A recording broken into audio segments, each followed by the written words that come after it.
നിങ്ങളുടെ പേരിൽ ഞങ്ങൾ ഇവിടെ ഇന്ത്യയിൽ ഒരു ലീഗൽ മൂവ് നടത്താൻ പോകുന്നു. Because you are a suspect. We didn't say that you did crime. You are a suspect.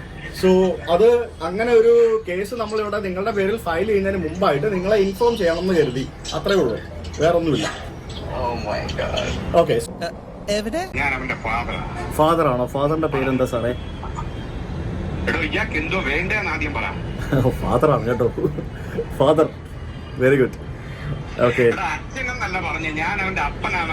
ആ അതെന്നെ മനസ്സിലായത് അപ്പനാണെന്ന്. ഓ അത് ശരി. ഞാൻ I am talking to your son peacefully and I am trying to sort it out and I didn't call you. ഓഹോ, കണ്ടോ, നമുക്ക് മനസ്സിലാവുന്നുണ്ടല്ല. ഇപ്പൊ എല്ലാം മനസ്സിലായി സാറേ, കുഴപ്പമില്ല. സോ നമുക്ക് വി വിൽ സീ യു. അപ്പൊ അച്ഛനാണല്ലോ ഇതിന്റെ പരിപാടികളെല്ലാം. എന്തോ പരിപാടിയാണോ? ആ പറഞ്ഞോ.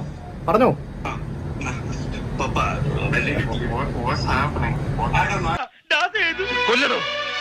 എന്നെ? എന്നിട്ട് എന്റെ ശവം ചുട്ടുകരിച്ച് താൻ കഴിക്കുന്ന ചാരായത്തിൽ കലക്കി കുടിക്കണോ? 24 മണിക്കൂറിനുള്ളിൽ ഇയാളെ പിടികൂടാനുള്ള നീക്കങ്ങൾ തുടങ്ങിക്കഴിഞ്ഞുവെന്ന് പോലീസ് അറിയിച്ചു. അയ്യോടാ, ഭാഗ്യം എന്റെ പേരില്ല. ബാംഗ്ലൂർ കേന്ദ്രീകരിച്ച് പ്രവർത്തിക്കുന്ന സെക്സ് റാക്കിന് ഇതുമായി ബന്ധമുണ്ടെന്ന് പോലീസ് സംശയിക്കുന്നു. ഉമേഷിനൊപ്പം നാട്ടിൽ നിന്ന് കാണാതായ ഷാജി എന്ന യുവാവ് അടിക്കടി ബാംഗ്ലൂർ യാത്ര നടത്താറുണ്ടെന്നും അതുകൊണ്ട് തന്നെ ഇയാൾ ഈ റാക്കറ്റിലെ പ്രധാന കണ്ണിയാകാൻ സാധ്യതയുണ്ടെന്നും പോലീസ് കരുതുന്നു. ഇയാൾ പിടിയിലായാൽ വടക്കേ മലബാറിനെ പല ഭാഗത്തു നിന്നും കാണാതായ പെൺകുട്ടികളെ കുറിച്ചുള്ള വിവരം ലഭിക്കാൻ സാധ്യതയുണ്ടെന്നും അതിനാൽ ബാംഗ്ലൂർ, ചെന്നൈ നഗരങ്ങളിൽ കൂടുതൽ ഊർജിതമായി അന്വേഷണം നടക്കുന്നത് ഇയാളെ പിടികൂടാനാണെന്ന് പോലീസ് അറിയിച്ചു.